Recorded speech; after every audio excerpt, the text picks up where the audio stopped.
So the last 3 or 4 classes here, we started a laboratory practice. Well, what we did is try to take the principle that these teachings are meant to be guides to actual cultivation and practice, and not just sort of philosophy or theory. They can be seen as philosophy and theory, but it's not the intention of the teachings nor the teachers that this is passed along as a received body of knowledge or interesting ideas. It's actually meant to be applied, and it's taught with that in mind. And sometimes problems arise when we don't see it in its application form, but merely see it as intellectual knowledge. And this passage tonight is clearly on this point with the Xing Chang, who has this problem. And on the other hand, without that theory and knowledge, the practice can easily go wrong or be blind. And on the other, if you just practice but you don't have the theory, it's easy for it to really be misguided. So one without the other doesn't work, and trying to find that balance is the key. You need enough theory to guide the practice so you're not just sort of stumbling in the dark. On the other hand, without that practice, the theory just becomes a sterile collection. It's something in your cupboard you never eat, for the proverbial rainy day that never comes. So what we've been trying to do in our classes, both here and at the university, is to reanimate these teachings as they were meant to be received, which is in a practical, pragmatic way. So the teachings are passed down either memorized form or in text form. They're very terse. They're almost like code. And you have to reanimate them somehow to bring out this dimension, which is the living tradition. And so since I began this, I've never had, except at the university, any classes that weren't involved with the blend of theory and practice mutually. And this has held my interest and been challenging for me over time, because even though you understand it, actually doing it in the lab, which is real life, is easier said than done. In any event, we started this, and then some people who have been listening online, I guess? Yes. Yeah. Not him, he's here, but he's also online. We're interested in going into the third part of this laboratory thing we set up. So I was going to do that tonight first for all of you. Some of you have been doing this or been interested in this. Some of you haven't, but I wanted to go through that third part because it's the most interesting. Anybody remember the first 2 parts? No. Okay. Anyhow, for the record, we called this the skanda, 5 skanda lab exercise. And the first exercise, what we're doing is a series of graded practices that you can pick up on your own and do. But the first one is just sort of getting to know, we say getting to know the 5 skandhas, but basically it's getting to know your own mind and body, and getting to know what your own mind and body is doing, walking, standing, sitting, lying down. Now you may say, well, I know what it's doing, but the teachings here suggest that we don't. That much of what we do is habit or reflex, quick reactions, but not mindful, and not observing not only what we do, but where it's coming from before we do it, and what we're feeling while we're doing it, and awareness of, and then equally important, what's the ramifications of that after we do it. So this is called a mindfulness of the 3 karmas, of what you're doing with body, mouth, and mind.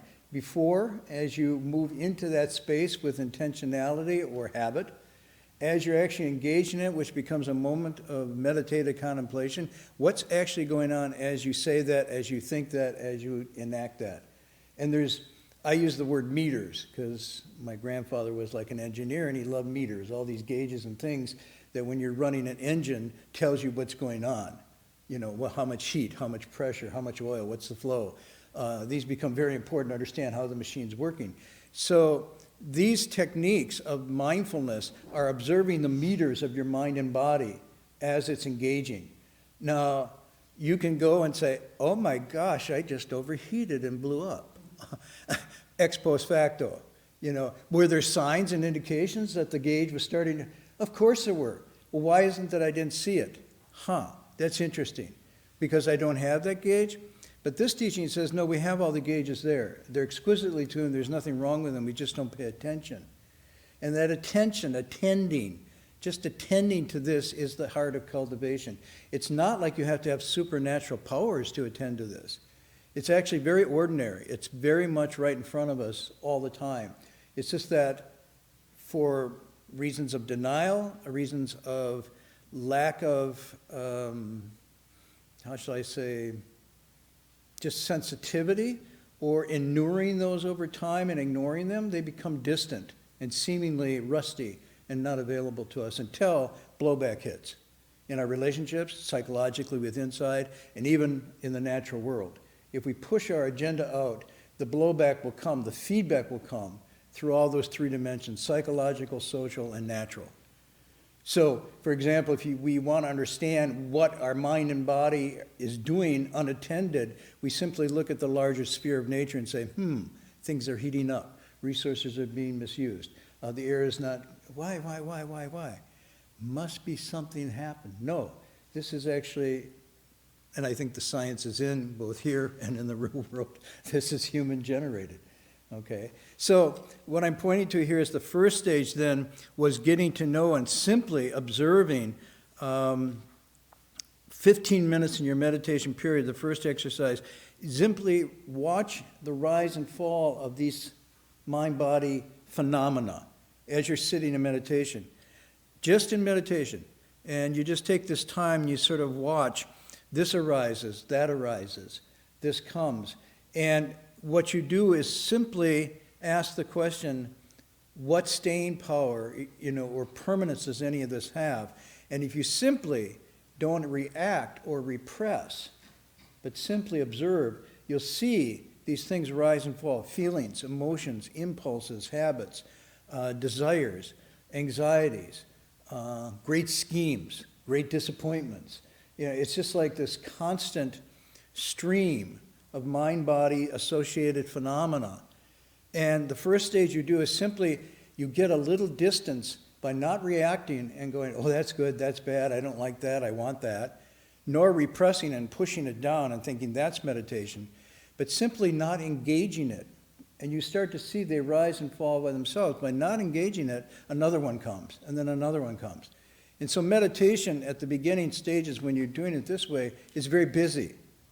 I mean, I had the impression when I came in, oh, there's nothing going on here. All these people are like sitting, really nothing going on. But when you try to do it, you realize, oh my gosh, it's a blizzard of stuff going on. So this is not something to be afraid of or disappointed in, that your meditation isn't working. In fact, it is working exquisitely, because what it's doing is showing the ground of your mind, the ground of your existence is being manifest in the quietness. So quietness in the meditation, when you're sitting with your hands and so forth in this posture, allows you to see the deeper mind ground as it's vibrating, working constantly. And this is the first stage of awakening, just to observe, just to see it, without judgment, just to watch it.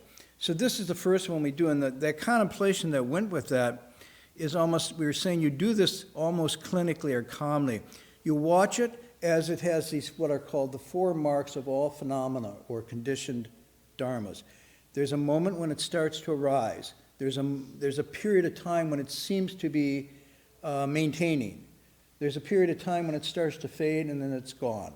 So these are the 4 marks: arising, dwelling, they call it, but it's all these are rather illusory, because in fact, between the arising and the dwelling, where's the division? And between the abiding and the fading, where's division? And we took one of the contemplations that's used is just watch your breath. The breath arises, it seems to reach a fullness, reaches a fullness, it starts to go, gone, gone, and another breath. So just as breath, so all phenomena have this quality to them. And with that in mind, you can begin the first stage of this laboratory practice just in your meditation, and really you could do it for your whole period of time, but we were recommending just 15 minutes of your sit, and then go back to whatever your regular practice is. But this kind of practice is not zoning out, it's not tuning out, it's not going into a kind of trance, but rather it's an acute observation of the field of your being. And this is absolutely essential to go and because it is this field that produces Buddhas and Bodhisattvas and morons, okay? Or worse, it's from this field that all this arises, and whether you have leverage and understanding of that field makes all the difference. So it's not like this happens magically, you just come and make offerings and bow and kind of sit quietly and suddenly you get awakened. It's actually hard work. But it's not necessarily, the text say it's not really hard, it's actually quite easy. It's made hard over time and neglect and habituation. So however long we've let that field go to seed, so to speak, the harder it is to go back and do it. But there is no other ground for awakening. There's no other ground for uniting with your spiritual nature. So this becomes absolutely essential.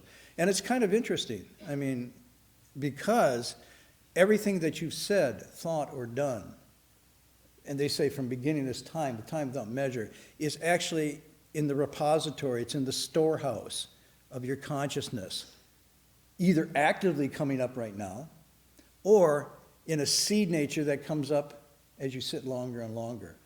And so it's either potentially or kinetically active now, and that's really interesting because your whole karmic span is in the here and now. Now the interesting thing is you can't do anything about it, what's been said or done or thought, nor can you do anything about what's to come.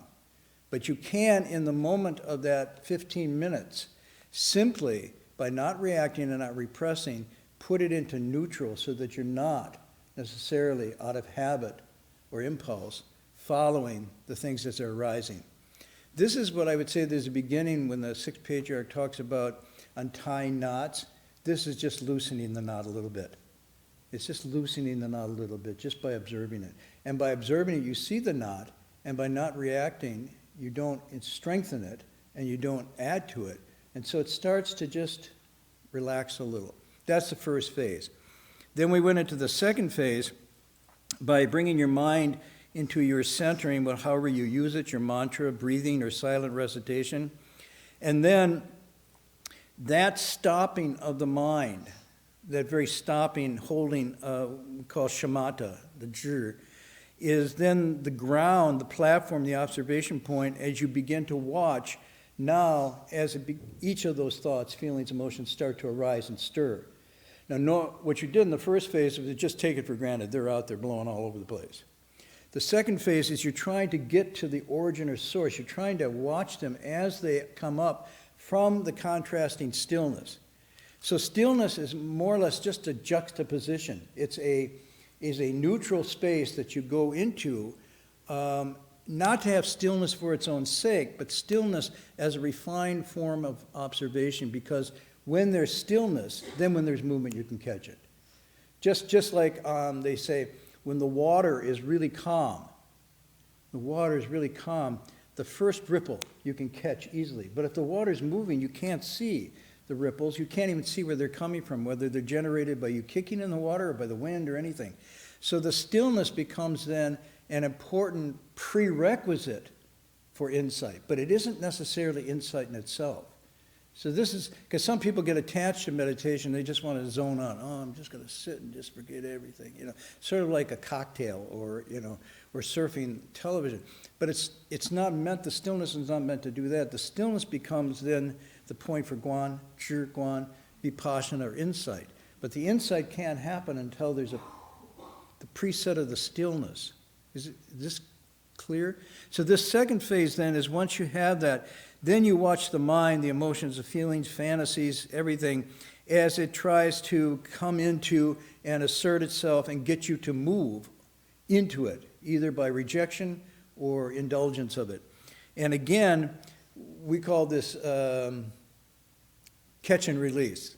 I use this expression. So you identify it, you catch it and say, there it is, that's anger, that's jealousy, that's lust, that's fear. And then once you catch it, then you let go of it, you don't follow it, you just release it. But you're starting to identify it now. And by identifying it, you're starting to see which one's coming just from physical, which ones are coming from feelings, which ones are coming from emotions, which ones are coming from habitual tendencies, which ones are coming from sheer, pure awareness or consciousness. And by doing that, you're now getting to know how your 5 skandhas are manifesting their various phenomena. Okay? So that's the second part.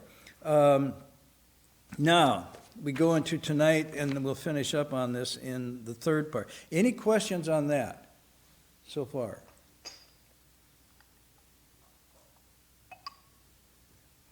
Yes. Did anybody try it? Good. I'm sure you'll go home tonight. But again, I really want to encourage you to do some form of this, because I'm going to be very strong about this. You're really not studying Buddhism unless you do. Just as the Avatamsaka says, just as an exquisite chef prepares luscious dinners and meals, and he himself does not eat and starves to death, mere study is just this way. Just like a deaf musician who can read the notes and play the tune but never hear the music himself, mere study is just this way. So unless you do something like this, you're really not getting the flavor of Buddhism, or whatever, you know what I mean? Because it's meant to be eaten, listened to, done, embodied. Yes? So I had a little trouble with the first one because I already know the answer. You already what? We all know that there's not going to be something that comes up and we say, yes, this is permanent, this is lasting, whatever. So it starts to feel a little bit repetitive, like. Well, 2 things. One, we all don't know that. You say we all know that, but I'm telling you. Well, we've been coming here Friday night. Right. Even if you've been coming on Friday night, like I have, it's just sort of like you're at the plate, right? Here comes low and inside, ball 1. Outside, ball 2. Well, this leg is in the strike zone. And you go for one and you think, I should have known better. That was a knuckleball. That was a floater. And why do I keep biting for these things? See, what happens is with this first practice, you get to separate out the gross things, right? But it's in the subtle areas where you still twitch or move that's where the exercise has to come. And those are the harder ones to catch. You know what I'm telling you? And so it's sort of like, and you can fool yourself into thinking, I know none of these last, but then why do I get afflicted? See, if you actually saw through them and put them down, there'd be nothing to throw you off balance. So it's actually where you get off balance that it's most important to look. So I would say for even people who have been cultivating for a while, even at the higher stages, there's always a little bit of something you don't quite see through and put down. And it's right there that you'll get stuck. So that's the first thing. But if you're good on the first one, you see that they're not permanent, they're not you, and they don't belong to you, and they don't make up your identity. That's pretty remarkable to be able to see through and let go of those. But the next phase is, why do they keep arising? They're there and I don't bite, but why do they keep coming up? Who is doing this to me? Where is the mechanism in the machine that's generating all this? And you start to think, duh, the text would say it's me. Moi? Yes. And you go, well, wait a minute, how am I doing this? Why am I generating this if I can see there's nothing to get, nothing to da-da-da-da-da? And this is where you get into the samskaric level, which is the 4th skandha, and that refers to the habitual driving mechanisms deeply, almost not available to consciousness, below the level of consciousness by which most of our karma is generated. Not out of consciousness, not out of rational thought, not out of rational choices, economists like to believe, but actually driven by unexamined impulses, desires that go unchecked. And and most people in psychology know this. I mean, even Freud knew this. But modern advertising knows this, that this is it. And modern social media and the psychometrics that are being done to map this out, being hot in the news these days, this data about what you do, what you choose, why you hit a certain thing, even though you just think, well, I just did it, like, this gives a profile of you that allows somebody else to understand you really well, better than you understand yourself, and actually manipulate how you would vote and so on and so on and so forth. It's like, oh my God. So it's not like this is some mystical spiritual penetrations they have. This data is coming off your own meters, except we're not reading them. And so the samskaric level, what samskara is talking about, is getting to read those deeper driving mechanisms which are at the habit level. They're harder to get at, but they're not inaccessible, and they're not like far away. But it takes a certain patience and mindfulness.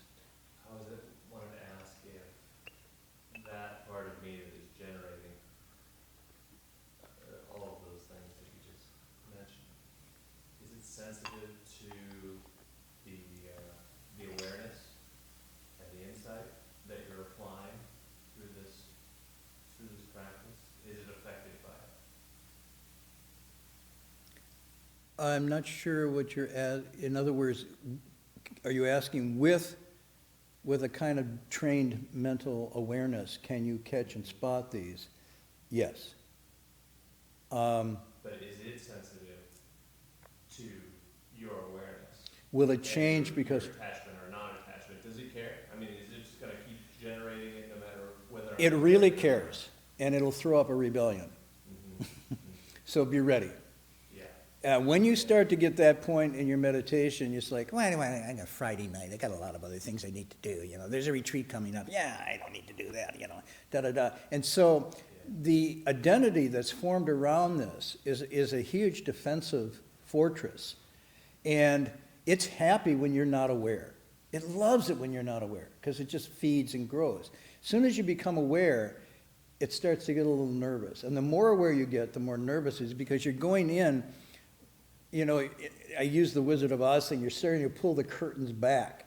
And as you do this, it will resist. And that's the meaning of the Chan expression, when the waves grow an inch, the demons grow a foot. The demons are not referring to some, tailed horned being. It's referring to the unenlightened living beings of your own nature. They have set up a shop here. They're very happy. They got their lawyers, they got their advertising, they got the whole thing. And then you come in and say, well, we're going to investigate this, and we're going to have a committee look into this. And, and all of a sudden there's this nervousness that goes on. And this manifests intellectually, but it manifests emotionally too. When you're like, it's my time to meditate today. That's that resistance pushing back. And so it says when the way grows an inch, the way to mindfulness grows an inch, the demons grow a foot. When the way grows a foot, the expression, the demons are dancing on your head. So the more you go down this road, the more resistance you get. That's why in this cultivation you have to be careful in saying, oh, it's not working. I'm a little stirred up. I'm a little anxious.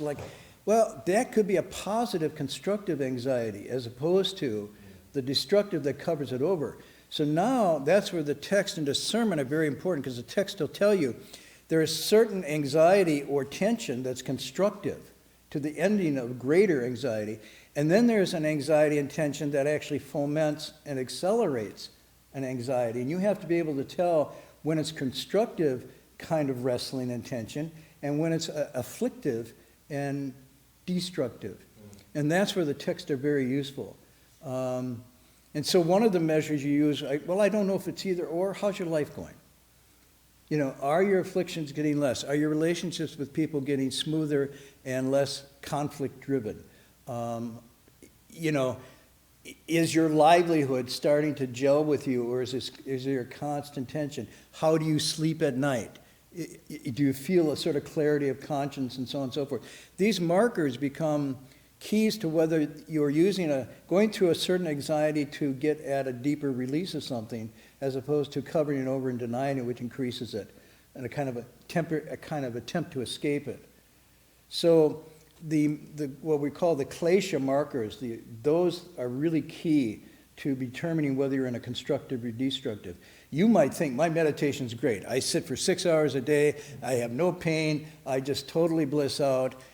Great. But how are you when you get up and move about? How are you when you're alone with yourself? How are you when your legs are not crossed? So that's why I'm going, the third one, if that answers. Yeah. Okay, so the third one, getting to tonight, because if I didn't get it tonight, boy, then it would be affliction. So now, this is the third level, which is you take it on the road, so to speak. You take it off the pillow, you take it off the cushion, and you take it on the road. You take it into your life 24/7. So this is the expression that Hui Neng uses, I Xing San Mei. It's the single practice meditation. I'm not going to call it samadhi, I'm going to call it meditation. So your first phase of meditation, your second phase was still meditation. Now you're doing what he calls the Da meditation, Da San Mei, the great meditation, which is walking, standing, sitting, even in your sleep. You're into this state of watchfulness, of awareness, of attention, of untying knots constantly. There's no place that isn't the way place. There's no time that isn't meditation. And yet it doesn't mean, oh, you go into the wilderness and you sit on a tree and you withdraw. That's why he has this very important passage here. Maybe somebody can find it if you don't remember. But remember his verse, he says, Bodhi is not apart from this world.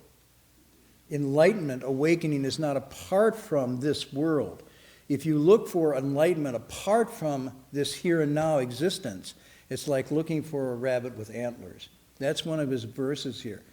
And what he means by that, this world, he means this world of mine. Not the larger world that I read in the newspapers, but my existential world. My daily activities. What goes on from the moment I wake up to the moment I sleep, and even in that interval between sleep and waking up, what's going on? What's the screen of my consciousness? My relationships, what I say during the day, what I feel during the day, what I reject or accept or fight with during the day. All of this is the way place. All of this is the teacher. And so the third stage of this, what we call the single practice samadhi, and I'll read you, this is the handout we gave to the students.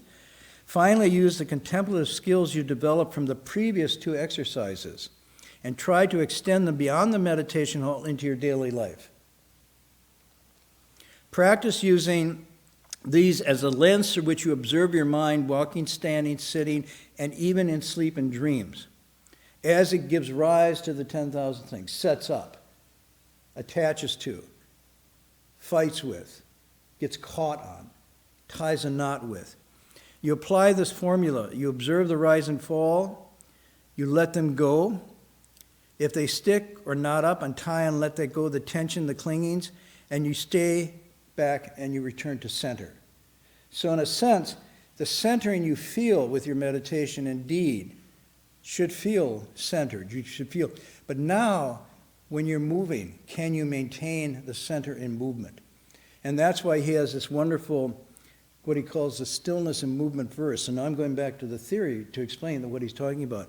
If you seek true stillness, it is movement in stillness. And stillness in movement. In other words, you are in cultivation right in the middle of the world, and right in the middle of the world, you're not leaving your center. It's not an either or. It's not like I sit and then I go out. But rather you interlink, you interfuse the two so that now, even in movement, you have a center in stillness. And even when you're still watching and responding to what's arising. So the same exercise now is just extended past, this is training, this is the gym. Okay, you come in here, we have all the devices, we have the text, we have a quiet space, there's no other thing going on, it's easy for the sense organs not to settle. But the real measure of this is not to think that the gym or the training ground is in fact the field, but rather that this is only to get a certain stamina or a certain vitality, strength, that you can then go out and work with it in reality. Because there is no enlightenment apart from this real. And this is very, because most people think of transcendent as, like go off, like you float off like a helium balloon. But transcendence here means that right in the midst of things, you are unmoved, unwavering. And while you're unwavering and unmoved, you're not dead. You're completely alive and alert. That's what transcendence is. So his verse says, If you seek true stillness, it is movement in stillness. Skillfully discerning amid all phenomena, all appearances, yet not being turned by them is the cardinal meaning. The ability to discern in this way is itself the true nature at work. So it's a discerning equanimity.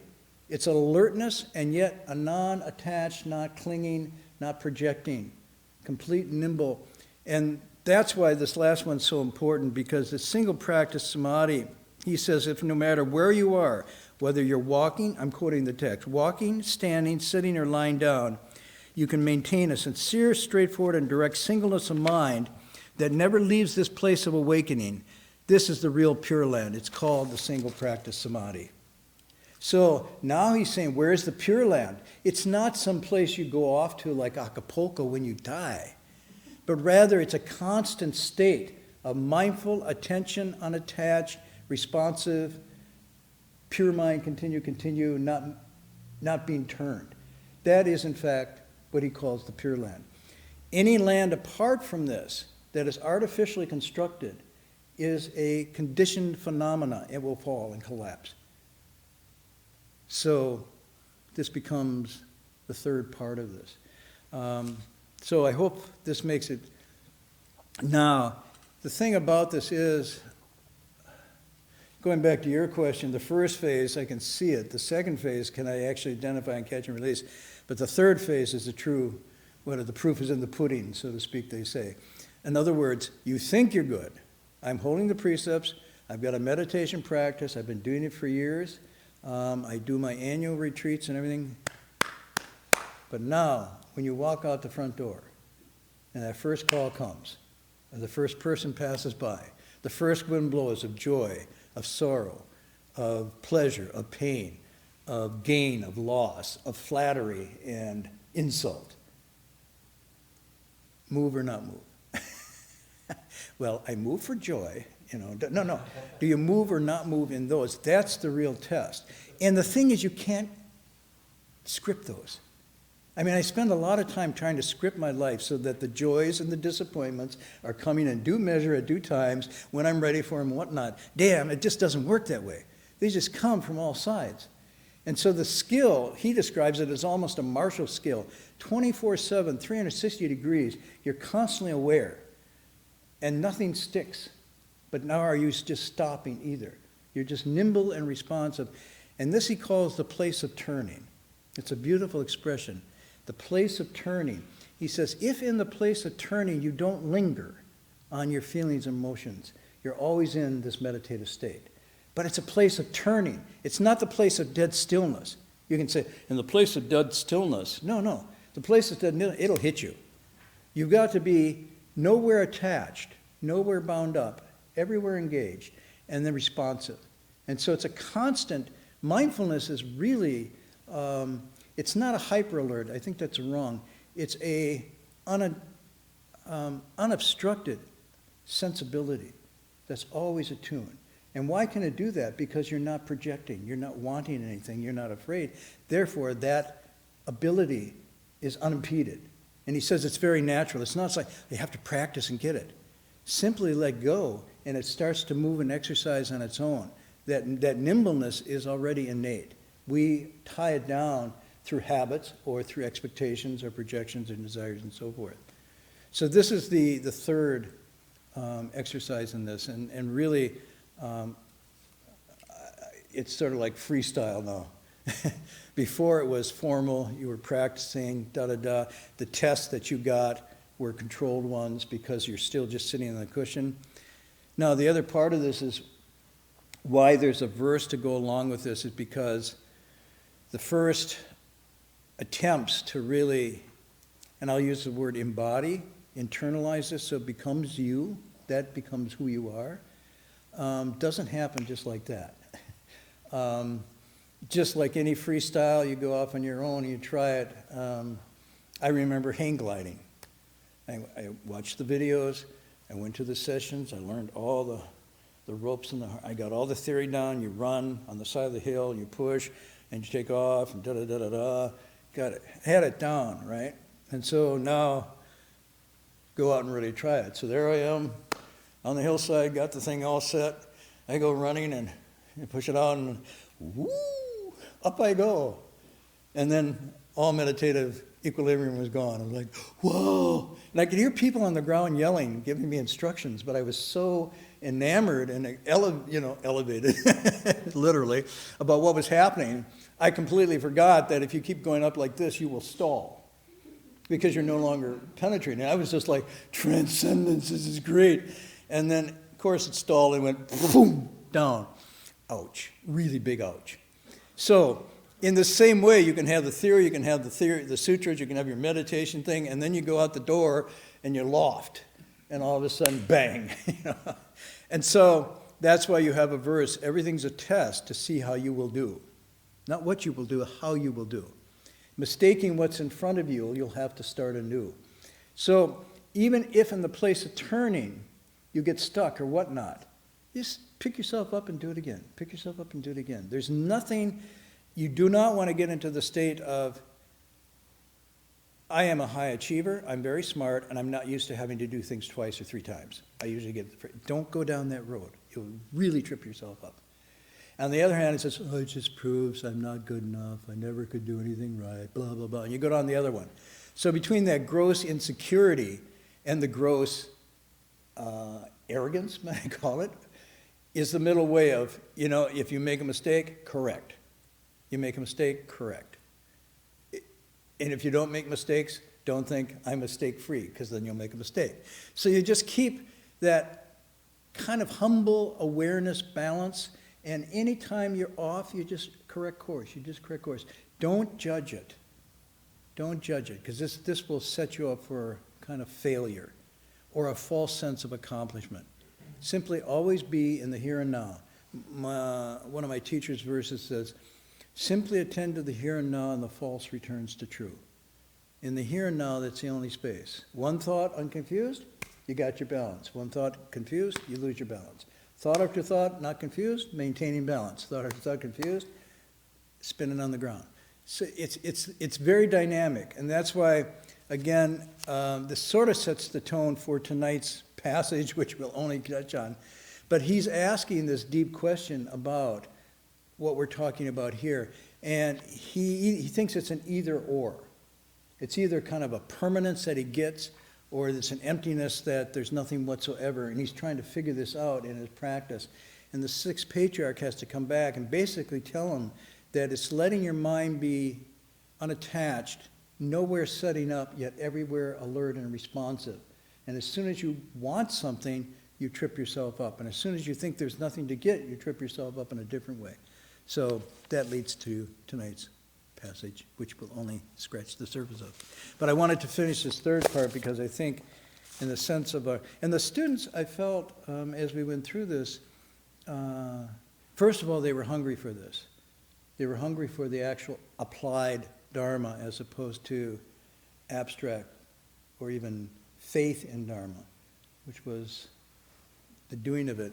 And the intersection, they begin to see how the theory then really helped as you're practicing this, and how the practice became better with the theory, but it was only in the doing of it, which is actually quite childlike if you think of it. I was just thinking,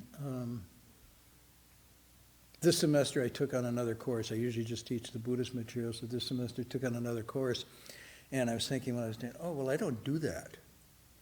I don't teach the Western classics, so we're doing Augustine and Faust and things like that. And I thought, well, wait a minute. When I went to kindergarten in first grade, there was nothing I didn't do. Art, I do art. Music, I sing. Play with clay, I do that. Numbers, I can do numbers. Words, I do words. And then as I got older, I started to, in my own mind, specialize. So I lost that roundabout kind of, I'll try anything. This is cool. Let me play with this. And so as you get a PhD, it's like, well, I only do and I only do the narrow field within the narrow field of the narrow field, and nobody understands what I'm talking about when I talk. Even my advisor doesn't know me anymore, And so we get so concentrated and so focused, we lose this larger joy of experimentation. But again, what I'm suggesting here is have that attitude.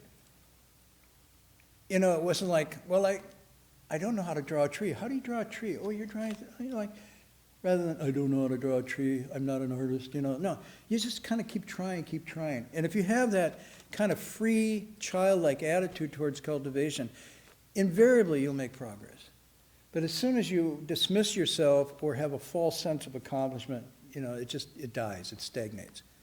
So there's kind of a fun and an energizing thing to this. And the playground is your own mind and nature.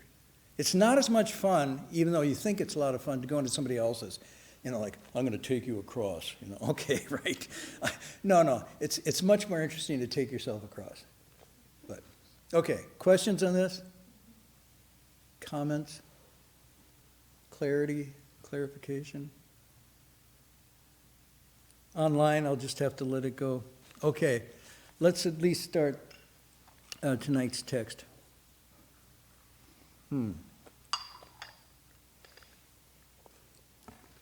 So we left it where, we'll start at the second paragraph on page 94. So Xing Chang, remember, he came to try to assassinate the Sixth Patriarch, and he couldn't, and the Sixth Patriarch sent him away, told him to become a monk and come back at a later time. So it says, he became a monk, fully ordained, vigorously trained himself. Now this is a very important line, because you're wondering, if he vigorously trained himself, then why is he coming back with this question? So this has to do with vigor in training means a number of things. It's not just that you apply yourself, you wake up early and you do the things and so forth, but it's also a kind of mental attitude you have, and it's also a sort of disposition you have to constantly be looking for your own faults and bad habits, and not simply vigorously training, which is often the case where you rise early, you do the meditation, you eat one meal a day, you're very vigorous with the precepts and so forth. But on the mind ground, that's where the vigor really counts. And that doesn't have necessarily any mark to it. So we'll get to this. He vigorously trained. One day, remembering what the master had said, he made a long journey to pay his respects. He comes. The master said, I've been thinking about you for a long time. What took you so long? I love that line. You know, it's sort of like he sent him away, but he didn't forget about him. And there's a fondness there. There's a fondness. He's not scolding you. He's not saying, what took you so long? It was sort of like, I felt an affinity with you from the beginning, and I'm glad you're back. You see this running through, and I want to stress this, that the relationship between the student and teacher, or you could say between yourself and your Dharma friends, is one of caring and kindness and a kind of fondness that's not sticky, but it's actually almost like the Greek word for love. In Chinese, they just say I. But the Greek had 4 levels of love. One was called storge. And storge was the love or affection between the grandparents and the grandchildren, or the student and the teacher. So it wasn't lust, it wasn't eros, and it wasn't just filiality, but it was this relational caring and fondness. And this is what you see here. And it's sort of like, it's the best of love, in that it wishes for the other person to become fully whole and complete, and you're nurturing of that rather than nurturing someone who's going to hang and cling to you or feed back to you, your ego. So I think that's what I see here. I've been thinking about you for a long time in fondness, as a parent would think, or a grandparent would think of what's happened to the grandchild. I wonder where they are, what they're doing. And that's why when a call comes or the grandchild or the child comes back, there's this almost natural, effusive happiness and joy. First of all, just to see them and to see that they're healthy, and your care then is responded to. What took you so long? Xing Chang replied, previously the master forgave my crime. Although I become a monk and practice asceticism, I could never repay your kindness. If I could only spread the Dharma and liberate living beings. Your disciple constantly studies the Mahaparinirvana Sutra, but still does not understand the meanings of permanence and impermanence. Will the High Master please be compassionate and explain this for me, or explain them, for me. So what's interesting here is that now we know his vigorous study, vigorous training was asceticism.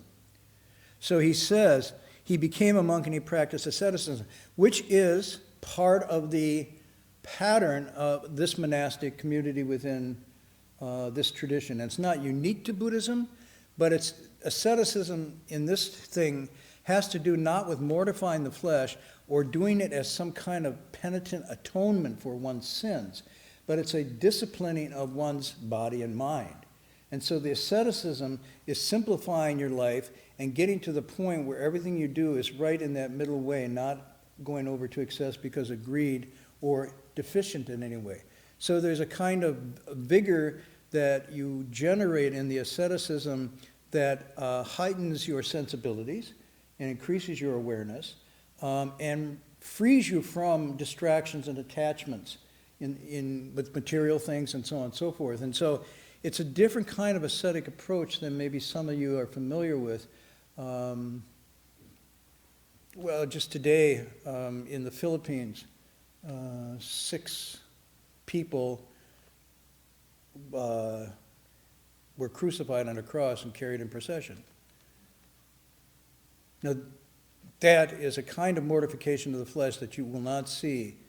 Now, you may see it looks like it. If you see it, then it's wrong. It's not by design or intention. So people could do that within Buddhism, and it's actually a misinterpretation of what the asceticism is. So you have to be very careful not bringing the wrong mind to the practice because, first of all, we wouldn't crucify, and just be clear. But you can push it too far. You can fast too much. You can, instead of eating 1 meal a day, you can say, well, if eating 1 meal a day is vigorous, then I won't eat any for 70 days. And you see the Buddha actually went down that path and pulled back from it to the middle way, where he said, no, eating not too much, not too little, the middle way, the middle way, the middle way. So the asceticism, to those who look at it from the outside, seems to be renunciation. But the asceticism to someone who's practicing this feels like liberation. It's not too much and not too little, and there's a lift and a joy that comes from that. But if you see it from the outside and you look at it that way, you could see it as, oh, they're renouncing. But actually the existential feel of that when you're doing it properly is joy and liberation. So very careful here about doing this for the wrong motives. So the somewhat famous self-immolating Vietnamese Buddhist monks in the Vietnam War.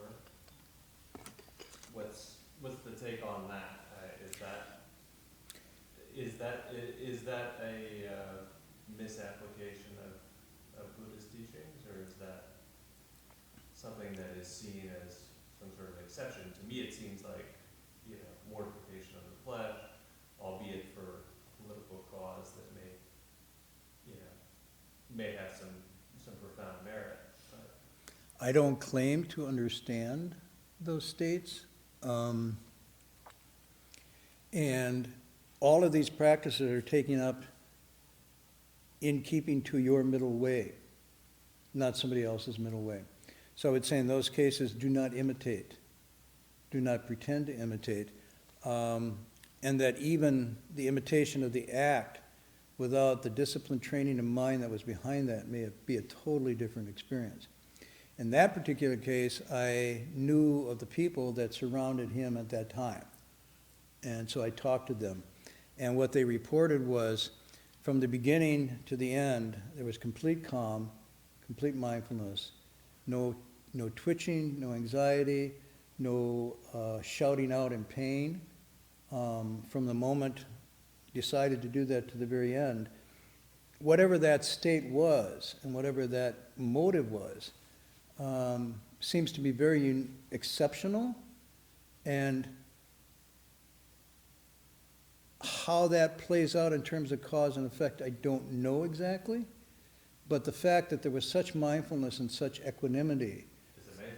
it's amazing. Yeah. Which means somehow that person had cultivated a state where this had a meaning and significance beyond what we would associate with it.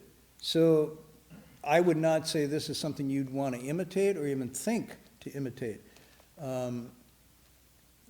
One of the things I remember one of my teachers said when somebody said, well, I think I want to do this or that, kind of that sort of asceticism. And he just sort of looked and said, well, instead of,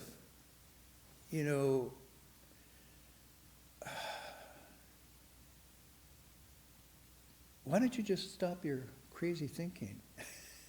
Why don't you do that first? Because in a sense, it becomes a substitute for that. And some people think it's a shortcut. If I mortify the flesh, then I'll get an instant. Well, it's clearly a way out. Clearly a way out, and the question here is, and for whom are you doing this? You know, so at this level, some of the texts talk about this, but they talk about these particular acts as being very rare and exceptional for cultivators who have,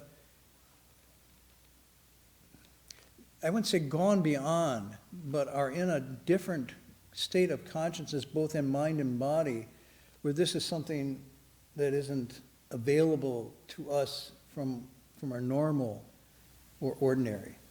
I don't know how else to explain that. And yet clearly it's done with the idea of having an effect on the world, right?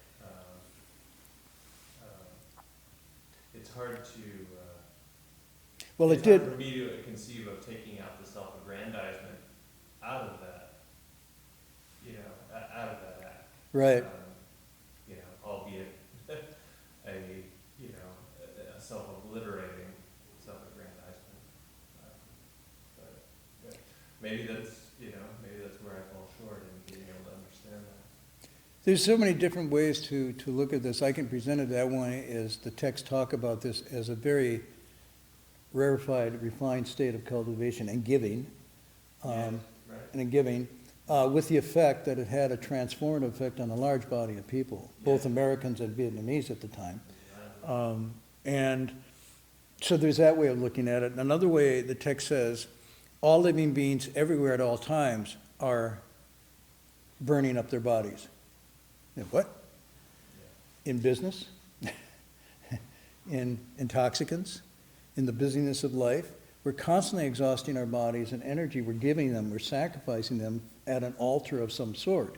So you could pull back from that and say, okay, so what's that about? But then you ask, how am I literally using my life force day to day, 24/7, and what is this for? Because you are, in a sense, using it up. And in some places, it's accelerated.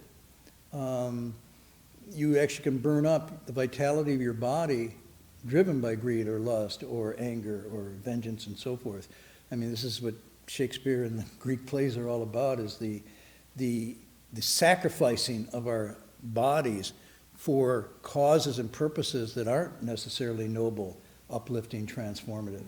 And so it's a very complicated issue, complicated question, but the key here, I think, is asceticism in this fashion, when done with the right mind, untangles knots and liberates and gets one into a better and clearer state of practice and understanding.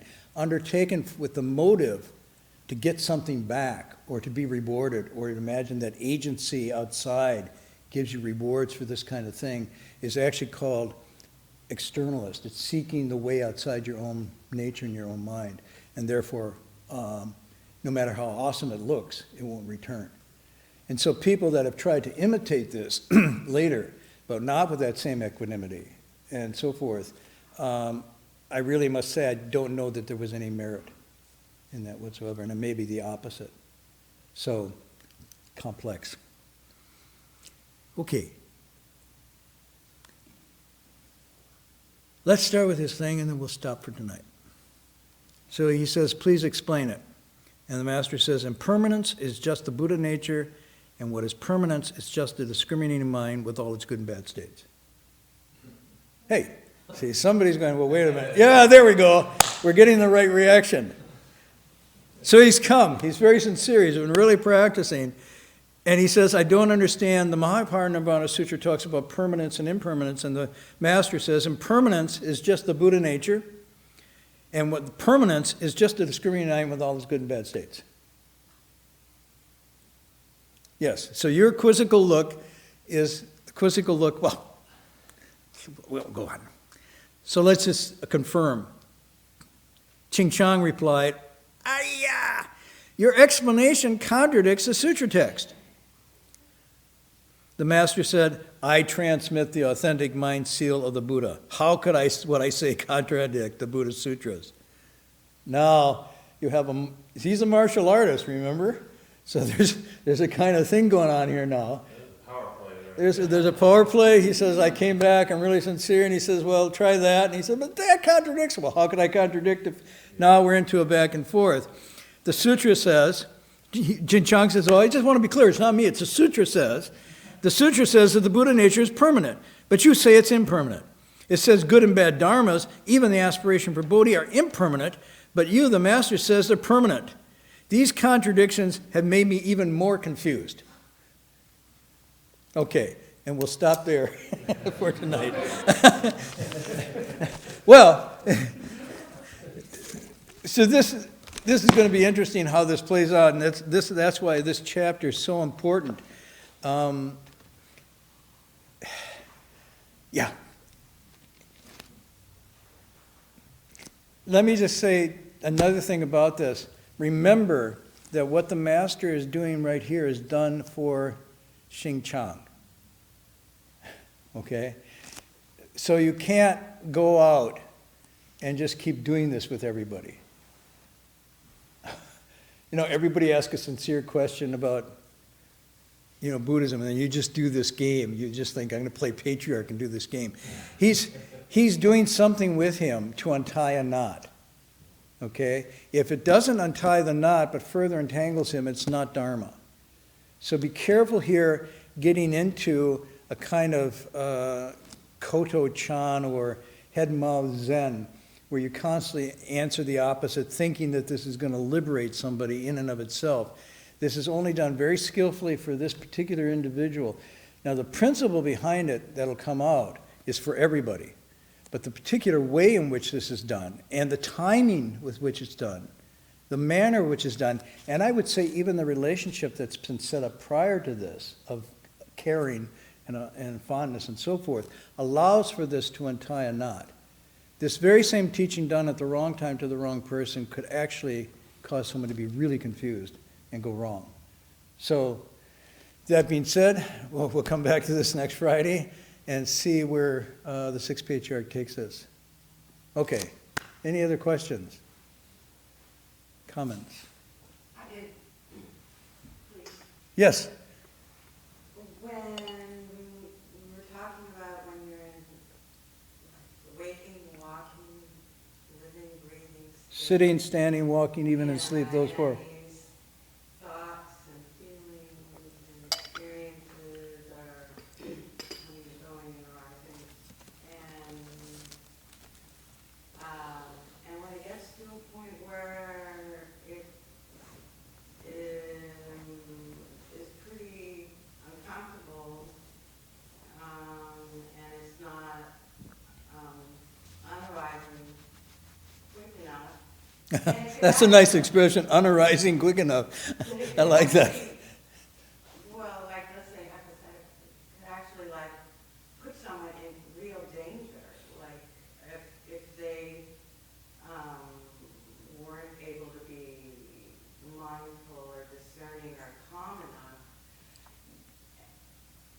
And I am thinking that it's just, like you were saying, intensifying, hopefully, because I'm doing the right thing with the right intent. Well, let me first of all be clear. It's not intensifying per se. It's always at the same speed, the same RPM. What makes it seem like it's intensifying is because you're noting it. Whereas prior to that, we just sort of ride over it, don't pay attention to it. So it's the same thing in any human interaction.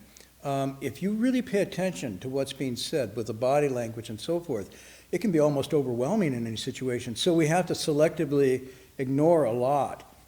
So what you're doing with meditation, you're not actually intensifying the ground of confusion or klesha. You're just becoming conscious of its continual operation. Without the observation of that, it'll go on as it is.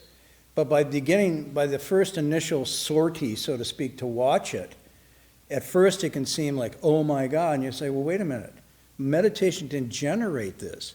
It just made me aware of this. There's a different power there. That's a power that comes from, okay, so this is what's going on. I kind of knew it, you know. I kind of had an inkling that that's what was going on. But now as I pay attention to it, I can really see it clearly.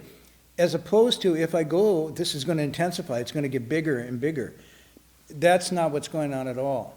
And so that theory in and of itself can help you just say, well, I'm not going to generate something new here that's never been before. I'm just going to I'm going to look at what is actually there. The next thing why the texts are important is this theory that says all of these phenomena are like dreams, illusions, bubbles, and shadows, and you contemplate them thus. In a sense, you deflate their power by saying, these are generated things that I've invested in over time and whatnot. Ultimately, they only exist because I give them energy and focus and attention. Therefore, I can relax a little to know that these are created or not by me, as opposed to outside of me coming to hit me. These are my progeny. These are my living beings. And as I give them this energy in life, if I don't, they're empty and they just go away. So the two things is, one, it doesn't generate anything more than that's already there. You just bring your awareness to it. And secondly, what's already there has been grown out of proportion because you think they're real and it's me and it's mine, it belongs to me, where in fact these are just identity, dreams, illusions, bubbles, shadows that we set up. That is very empowering. And it's not a blind faith, it's actually a kind of informed faith about how the nature of the mind works. I generate my world, I generate my reality, and therefore I can also change it. So that gives you a sort of power, and to know that fundamentally these are just figments of attachments, wants, needs, fears. It kind of takes away, and that's what emptiness means. The value of emptiness is that they don't have any nature of their own. So that's where the theory can really help you go into this without getting destabilized. Good question. See, it's funny because some people say, oh, I don't want to meditate because when I do, all those, the boogeymans all come up. Okay, and do they go away if you don't meditate? No? Well then, what's there to fear? And if they're just boogeymen, it's like the little kid at night, oh my God, there's a monster on the wall. And you turn on the light and it's just a tree branch reflected from the shadow outside. And the child goes, ah. But if you don't turn on the light, that fear just grows and grows and grows. And so by meditating, what you're doing is turning on the light and looking at those things really clearly and say, oh, fart, that's what that is. Okay. And you can let go of it in that way. So it's actually a kind of, some people say, I want to meditate because it's real, I want to escape from reality. And it's like, okay, well then don't meditate. Because meditation is actually a clear confrontation, facing of reality. It's not escape from reality. But in the meditation, you can escape from the suffering created by a creation of a false reality. Oh, that's a different approach. So, anyhow, go for it. That's what I'd say. But it's a good question. It's a good question. Okay. We'll do the transference. Any announcements, Ken? Anything to announce? I don't mean personal confessions. I mean, general things that are going on. Ken, you want to come forth and tell us? No. Okay. There's a Guanyin starting? Tomorrow. Sunday. A Guanyin meditation session for 7 days. Okay. Guanyin's birthday is on next Wednesday. Next Wednesday. Should we have a birthday party, huh? Okay, so we'll do the transference.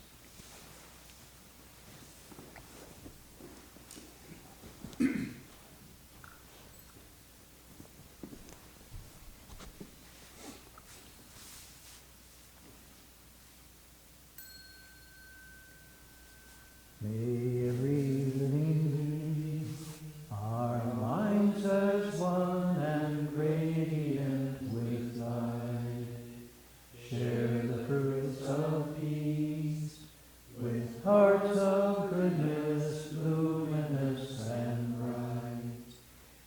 people hear and see how hands and hearts can find in giving unity. May our minds awake to great compassion, wisdom, and to joy. May kindness find reward. May all who sorrow leave their grief and pain. May this boundless light break the darkness of our endless night. Because our hearts are one, this world of pain turns into paradise. May all become compassionate and wise. May all become compassionate and wise.